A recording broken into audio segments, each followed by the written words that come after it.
बोलो गणपति महाराज की जय हुए। गणपति परिवार के भी दर्शन कीजिए।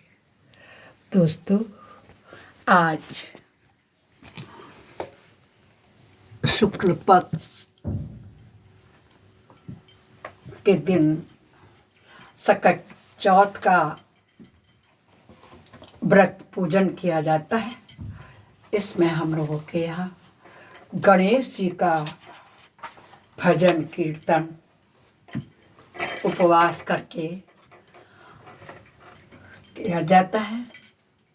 गणेश जी को दूर्वा, जौ, मोदक, जनेऊ, वस्त्र और गुड़ का भोग भी लगाया जाता है। तिल से बने वस्तुएं, लड्डू और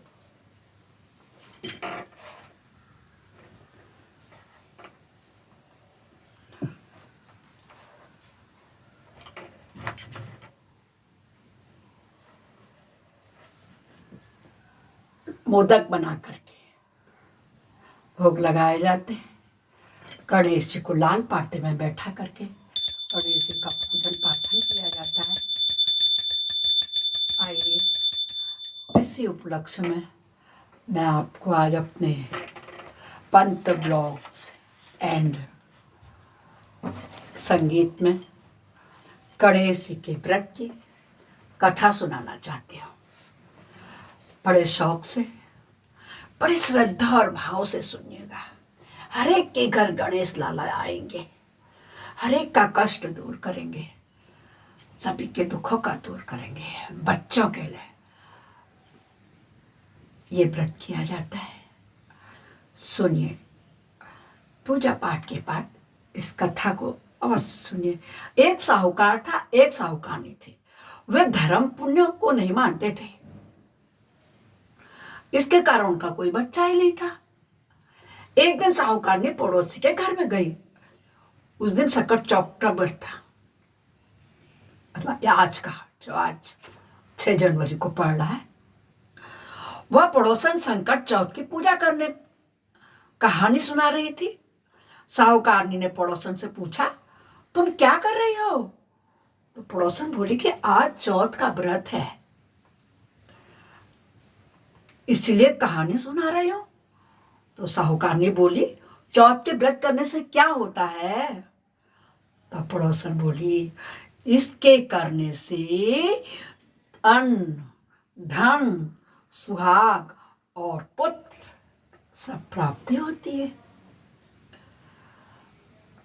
तो साहूकारनी बोली, यदि मेरा गर्भ रह जाए ना, यानी कि मेरा भी पुत्र हो जाए, तो मैं भी 1.25 सेर तिलकुट लेकर के इस व्रत को करूंगी। श्री गणेश भगवान की कृपा से साहूकारनी के गर्भ रह गया। तो वह बोली कि मेरे लड़का तो हो जाए तो मैं 2.5 तिलकुट लेकर के करूंगी।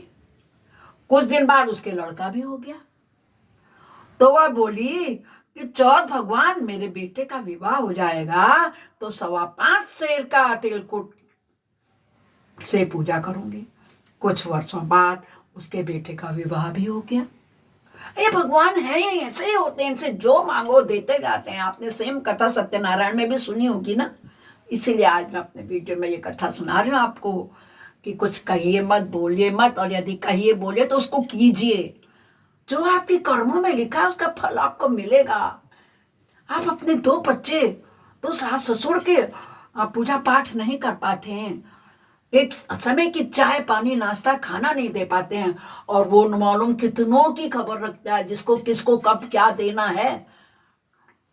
क्यों फिक्र करते हैं बंदे? बस निस्वार्थ भाव से उसकी पूजा करो और परिवार के प्रति जो कर्म है वो कर्म करो। पहले उसने गर्भ रुक जाए के लिए कहा, फिर उसने बेटा हो जाए के लिए कहा, और अब उसके विवाह के लिए कहा।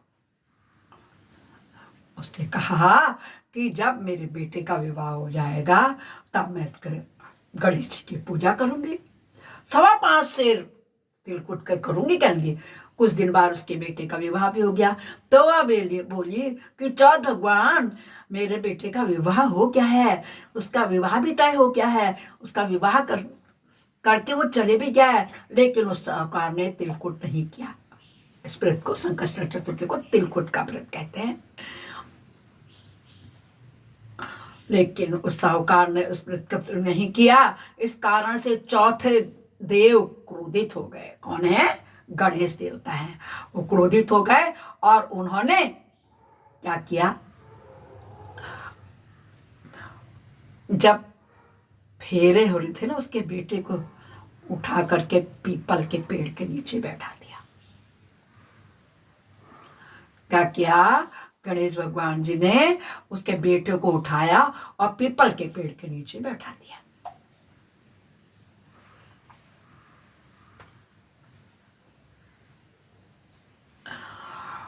पीपल के पेड़ के नीचे जब उसे बैठा दिया, उसका विवाह होने वाला था। सभी वर को खोजने लगे।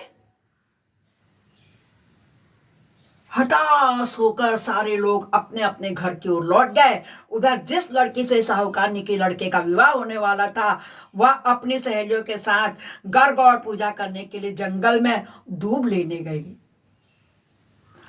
तभी रास्ते में पीपल का पेड़ से आवाज आई, ओ मेरी अर्धव्याहिनी। यह बात सुनकर जब उस लड़की की माँ ने कहा, लड़की ने कहा,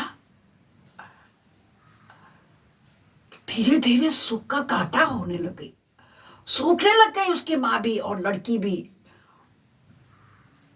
मैं तुम्हें अच्छा खिलाती हूँ, अच्छा पहनाती हूँ, फिर भी तू सूखती जा रही है, ऐसा क्यों? तब लड़की अपने माँ से बोली है, क्या बोलती है अपनी माँ से कि माँ,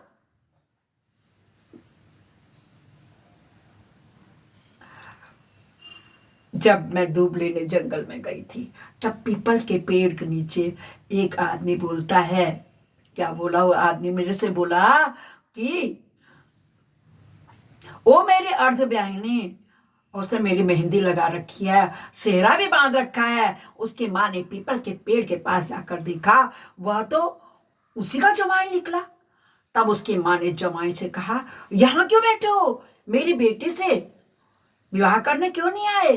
अब क्या लोगे? साहूकारनी का बेटा बोला, मेरी माँ ने चौथ का तिलकुट बोला था, लेकिन नहीं किया, इसलिए चौथ माता ने नाराज होकर के भगवान गणेश जी ने सकट चौथ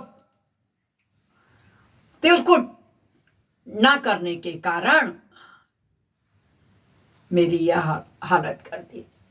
यह सुनकर उस लड़की की माँ साहूकारनी घर चली गई और उसने पूछा कि तुमने सकट चौथ का व्रत बोला था और लेकिन किया नहीं।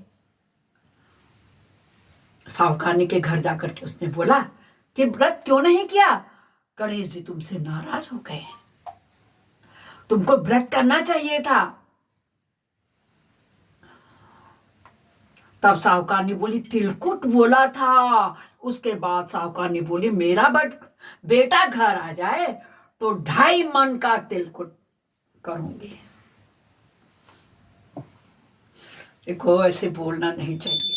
तुम पूजा निस्वार्थ भाव से करो, तुम्हें जो चाहिएगा मिलेगा।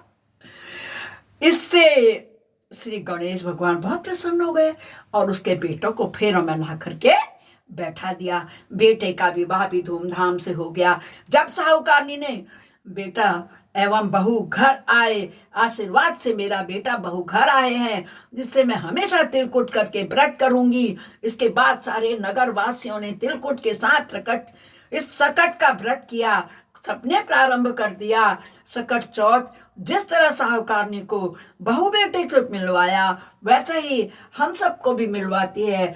इस कथा को कहने और सुनने का यही तात्पर्य है दोस्तों, कि हमें ये सकट चौथ में तिलकुट का जितने का भी हम सवैया कहें, 1.25 किलो कहें, 2.5 सेर कहें, जैसे इसने 1.25 मन कहा,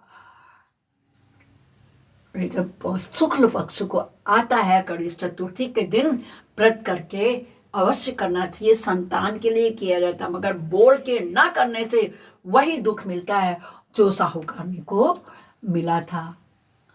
बोलो गणेश भगवान की जय होवे। जय जय गणेश की, जय जय गणेश की।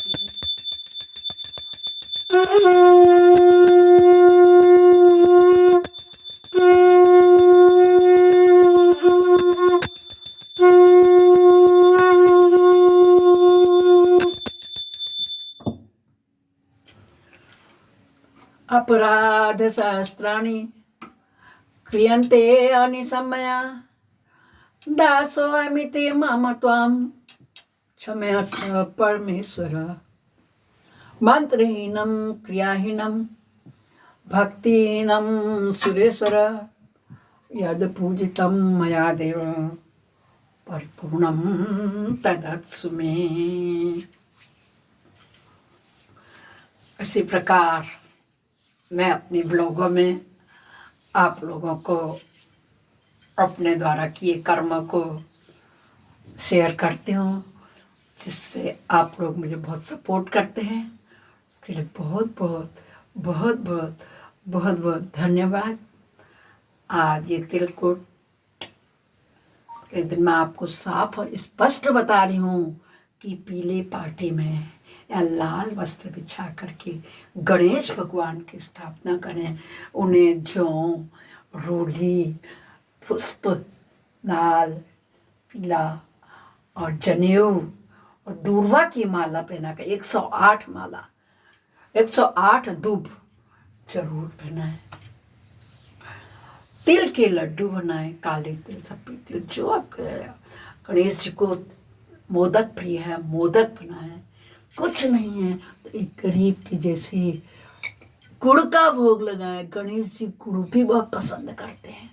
दोस्तों आरती करें, वंदना करें, हाथ जोड़ें, छुआ वंदना करें, निस्वार्थ भाव से पूजा करें। भगवान जब जो देना है समय से देते रहेंगे, और यदि आप मांगते हैं तो फिर उसको पूरा जरूर करें।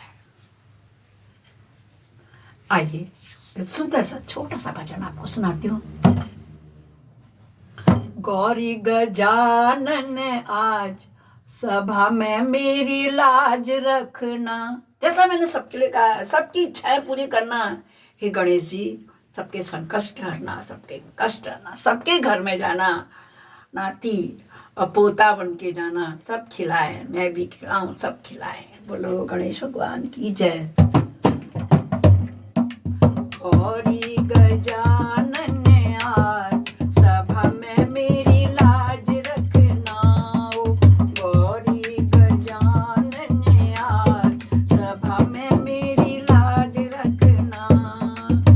शीश तुम्हारा बहुत बड़ा है, शीश तुम्हारा। हाथी का शीश लगाया ना शंकर जी ने जीवन दान दिया ब्रह्मा विष्णु महेश के कहने पे। अरे शीश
हरि के लाला की जय हो, शंकर पुत्रायन जय हो। पूरा भजन सुनने के लिए, मेरा पूरा ब्लॉग देखने के लिए आप सभी को बहुत बहुत बहुत धन्यवाद। इसी प्रकार सपोर्ट करने के लिए मुझे आप लोगों के आभारी हूँ। धन्यवाद। लाइक कमेंट्स कर बताइएगा कि आपने कौन सी जगह से मेरी इस गणेश चौथ की कथा सुनी। हाँ, यदि कोई पहली बार मेरे इसमें आ रहा हो, मेरे चैनल में पंत ब्लॉग्स एंड संगीत में, तो वो सब्सक्राइब जरूर करें। उसके बगल में आइकन बेल होती है ना, उसे जरूर दबाएं, तभी तो मेरा सबसे पहले नोटिफिकेशन आपके पास आएगा कि आज मैंने क्या करा, कौन सा ब्लॉग डाला, कौन सा वीडियो शेयर किया या भजन गाया, फिल्मी सॉन्ग गाया। आप सभी लोगों का तहे दिल से बहुत बहुत धन्यवाद। गणेश भगवान सब पर कृपा करें। इसी मनोकामना के साथ अपनी वाणी को विश्राम देती हूँ। आप सबका प्यार मिलने के लिए धन्यवाद। नमस्कार। फिर मिलते हैं दूसरे दिन।